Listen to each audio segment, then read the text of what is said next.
De retour sur ce plateau, merci à vous qui êtes restés fidèles et merci à vous autres qui venez de nous rejoindre pour la deuxième partie du débriefing des experts. Mes invités sont toujours avec moi, M. Kayad Moussa qui est ingénieur en géothermie, M. Jaloudine Mohamed, vous êtes vous également ingénieur en géothermie. Merci à vous, mes ingénieurs, mes experts, d'être restés avec nous. Monsieur Mohamed Amadou, vous êtes doctorant en économie, vous préparez donc une thèse en économie, et M. Djama Abdi est ingénieur hydraulique. Merci à vous d'être. Je sais que la matière politique, ce n'est pas trop. Vous êtes plus pour la technique, mais vous êtes à Djibouti, vous avez 6 candidats en cause pour la présidentielle. Nous allons, dans cette partie, évoquer celle de Moussa Ali Toutou.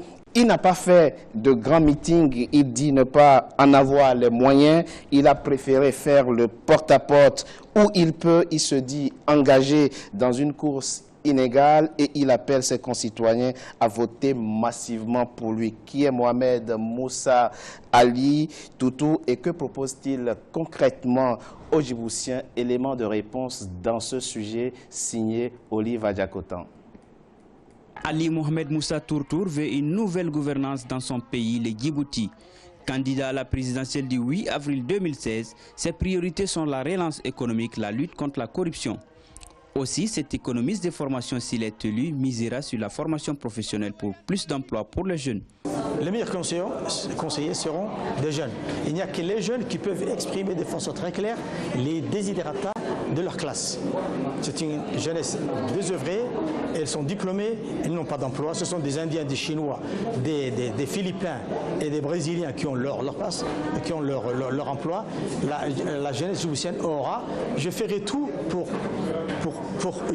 pour que la jeunesse djiboutienne puisse rester sur place. Fustigeant le bilan du président sortant Ismaël Omar Guelleh, qu'il estime mitigé, s'il est porté à la tête du pays, il renforcera le pouvoir du Parlement et œuvrera pour une séparation des pouvoirs, gage selon lui d'une bonne démocratie. Je vais assainir la culture politique djiboutienne. Je vais remettre sur les rails de nouveau la séparation des 3 pouvoirs. Le législatif, l'exécutif et le judiciaire qui ont, à mon avis, entre les mains d'un seul homme, M. Ismaël Omar Guelleh. Je vais rétablir les vrais pouvoirs dans chaque instance politique de l'État. Ali Mohamed Moussa, candidat malheureux à la présidentielle de 1993 face à l'ancien président Hassan Goulé, il briguera pour la 2e fois la magistrature suprême à Djibouti. Rappelons qu'ils sont 6 candidats à la conquête des quelques 187 000 électeurs ce vendredi 8 avril 2016. Monsieur Amadou, que pensez-vous de la candidature de Moussa Ali Toutou, qui se dit candidat des jeunes? Bon, c'est la candidature de M. Tourtour à l'élection présidentielle, donc ça fait partie de la démocratisation de la scène, de la sphère publique, de la scène politique. C'est-à-dire c'est un camp, en quelque sorte, ça montre l'avancée de Djibouti en matière de démocratisation. Et en même temps, lorsqu'il s'est dit candidat des jeunes, pour l'instant, on aimerait bien savoir les programmes, parce que lui il met l'accent sur l'adéquation entre la formation, C'est un discours qui vous séduit, ça? Ouais, vous êtes doctorant, étudiant. Oui, ça vous séduit? Oui, ça me concerne directement en même temps, et parce qu'on est à Djibouti, sur les marchés du travail, on est confronté à un problème de qualification entre l'offre du travail, donc l'offre qui est proposée par les marchés du travail, et la formation universitaire. Donc maintenant, le gouvernement actuel, ils sont en train de faire en quelque sorte un répertoire des compétences et en même temps, afin de remédier, de mettre une éducation entre l'offre du travail et les formations diplômantes que nous offrons à l'université. Et de ce point de vue, vous vous reconnaissez parfaitement parce qu'on est déjà concerné, on est déjà lancé. Vous vous sentez directement concerné par son discours? Par son discours, oui, c'est ça. Monsieur Djama Abdi, il propose entre autres la diminution, là on a évoqué tout à l'heure dans la partie précédente, mais lui propose entre autres la diminution par 2 du tarif de l'électricité. Excellent, moi aussi je peux diminuer par 3, c'est bien, c'est intéressant, mais qu'il explique déjà comment il va le faire. qu'il demande. Je n'attends que voir le programme, comment dire, étalé de ce monsieur-là. Il propose des emplois. Il propose. J'ai entendu dire qu'il allait mettre fin au projet d'eau depuis l'Éthiopie aussi. L'adduction djibouto-éthiopien. Alors, qu'est-ce qu'il attend de ça? Est-ce qu'il veut assoiffer la population? Quelle solution d'autres il propose? Donc, c'est des choses qu'on avance, mais sans proposer de solutions alternatives. Il pense que votre pays dispose aujourd'hui du potentiel nécessaire pour arrêter ce projet d'adduction djibouto-éthiopien. Et remplacé par quoi?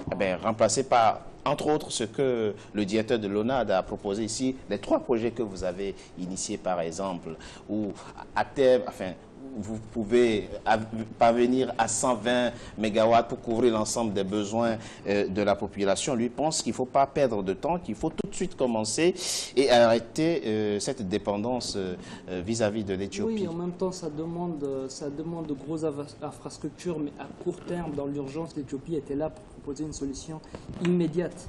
Donc on ne pouvait pas refuser et dire qu'on attend des projets qui vont venir à long terme. Donc on a pris ce qui était là et bien sûr les projets qui viennent sont aussi les bienvenus. Monsieur Jaloudine, vous êtes expert en géothermie. Quel est aujourd'hui le levier principal dont le gouvernement doit se servir pour que les projets annoncés par M. Fouad de l'ONED ici, qu'on n'attende pas 10 ans, 20 ans avant qu'ils soient concrétisés, mais qu'il soit possible de les réaliser dans un bref délai? Par M. Bois, je pense, le directeur de l'énergie. Oui, c'est ça. Par M. Bois. Je pense que les projets sont déjà au-delà de leur conception. Ils sont dans une réalité aujourd'hui. Le projet du solaire, c'est un projet qui a été lancé tout récemment. Le projet de l'éolien, qui aujourd'hui est basé non pas comme ça sur des estimations, mais sur de véritables mesures qui ont été faites sur une période d'une 12aine d'années maintenant, et qui permet justement au ministère de l'Énergie de bâtir ce projet avec la coopération du Qatar. Sans parler du projet de la géothermie qui aujourd'hui est en chantier. Techniquement, quand on lit ces propositions, techniquement, il paraîtrait qu'avec 3 éoliens, on peut alimenter une localité de 60 000 personnes. Vous confirmez ce chiffre? On ne peut pas dire les choses de cette façon-là. Parce que tout dépend du dimensionnement des turbines électriques qui vont être installées sur vos stations. En tout cas, lui compte avec 3 éoliens alimenter 60 000 personnes. Non, il y a des spécialistes qui vont étudier en fonction du potentiel éolien disponible sur un site, quel type de turbine installer, à quelle hauteur, quelle capacité, etc., etc. Mais techniquement, c'est possible ou pas? Il faut étudier le cas. Et ce cas-là a déjà été étudié dans le cas du site du Goubet, oui. Sur lequel il y a un programme de 60 MW déjà. Et qui vise pas seulement... Parlez-nous un peu justement de ce programme. Quel est l'état du financement de ce programme aujourd'hui? Il est bouclé? Le financement de ce programme, il est bouclé? Je ne suis pas en mesure de le dire, mais je pense que c'est très bien avancé. Je pense que le ministère de l'Énergie est en mesure de répondre à ces questions-là. Tout ce que nous savons, et je pense que mes collègues y contribueront, c'est que le projet est dans un très bon état d'avancement aujourd'hui. Monsieur Kayad Moussa, les voies alternatives rapides pour couper la dépendance vis-à-vis de l'Éthiopie? En matière d'énergie? Oui. En matière d'énergie, effectivement, les voies rapides, moi je vois rapidement le solaire et l'éolien. Ce sont les 2 énergies renouvelables. Vous avez un pays ensoleillé? Bien ensoleillé. On est un pays qui a du vent, effectivement, à une vitesse de vent aussi important. Mais malgré tout ça, il va falloir développer la géothermie qui est une énergie, on va dire, de base, comparée, on va dire, à l'énergie éolienne et solaire qui dépendent aussi du temps, en fait. Je peux connaître, par exemple, moins de vent, on a moins d'ensoleillement, par exemple, la nuit, on a plus d'ensoleillement la journée, enfin, et vice-versa pour le vent. Mais mine de rien, il va falloir vraiment se baser, on va dire, sur l'énergie géothermique et stable. Mais juste, je voulais rebondir rapidement aussi sur une intervention que le candidat Moussa Tourtour, effectivement, a fait hier soir à la télé, effectivement, en disant qu'effectivement, le gouvernement de Djibouti a ignoré, si je me rappelle bien, effectivement, le développement de la géothermie. Et je voulais juste, peut-être la population djiboutienne est peut-être un peu plus ou moins mal informée, par exemple, ou moins informée peut-être au développement de la géothermie. Je voulais juste rapidement faire une liste des activités réalisées, par exemple, enfin, des choses qui ont été faites au sein en République de Djibouti en ces 15 dernières années.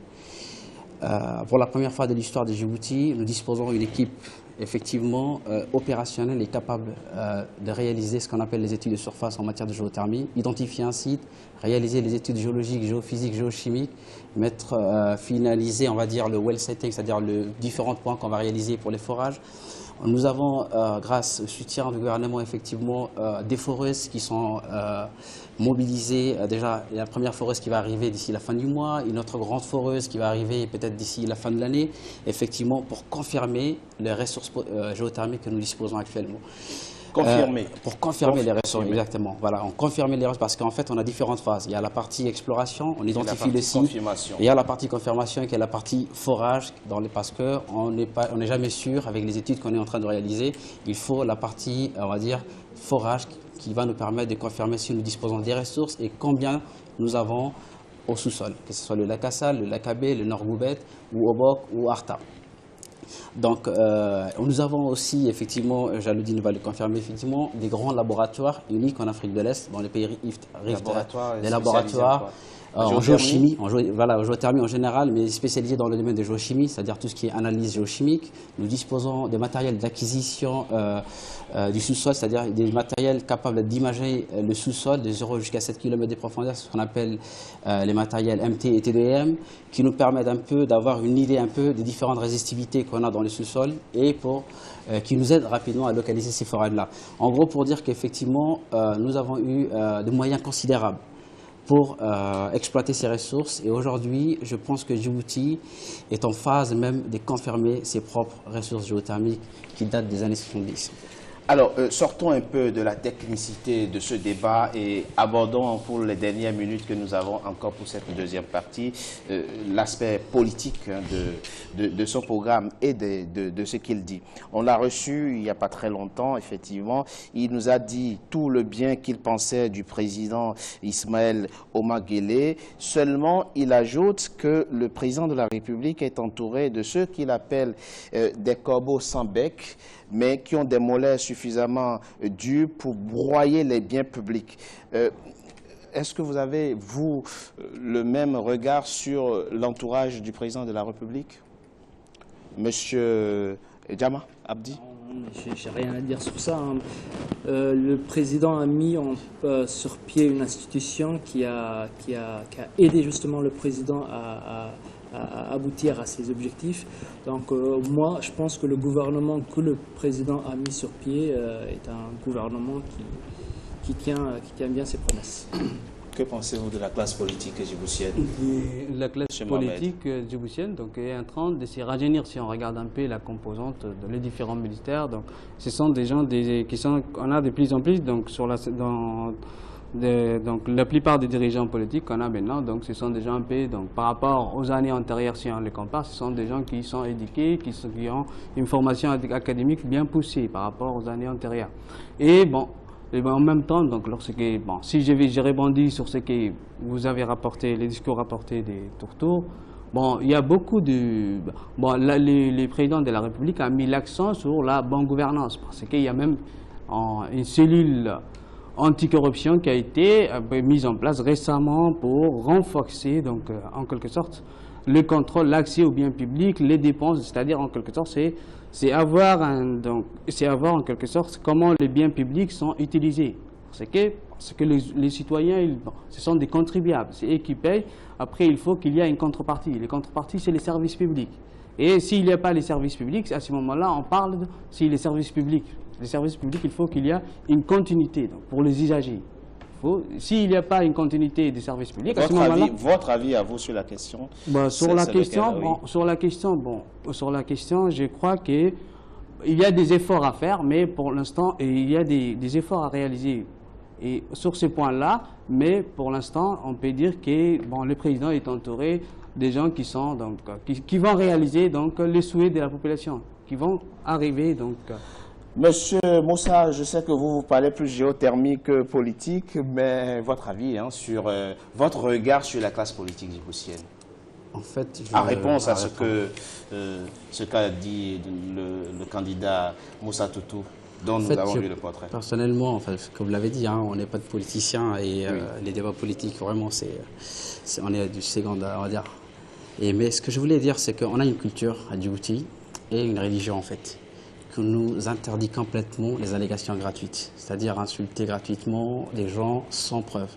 Je crois qu'il faut plus, on va dire, c'est rationaliser un peu les discours et peut-être éviter d'accuser sans preuve peut-être ses amis ou ses anciens amis ou ses collègues peut-être, des gens. On va dire, il faut plus, on va dire, c'est focaliser un peu et se recadrer un peu sur la religion que nous avons et notre culture, effectivement, qui nous interdit complètement de propager ces genres d'allégations. En fait. Écoutez, ce message est très propice en cette période de campagne électorale. Je vous remercie, messieurs, d'avoir accepté de participer à ce débat sur un enjeu majeur, l'accès à l'eau et à l'électricité. 3 grands projets ont été annoncés ici par le directeur de l'énergie et nous espérons, les Djiboutiens, dans leur grande majorité, effectivement, espèrent vivement que ces projets soient rapidement concrétisés afin que les besoins soient couverts. Merci, M. Kayad Moussa, vous êtes expert en géothermie. M. Jaloudine Mohamed l'est également. Merci à vous deux d'avoir accepté notre invitation. Nous allons nous séparer de vous, malheureusement, parce que nous n'avons pas suffisamment de temps pour approfondir la question, mais on y reviendra.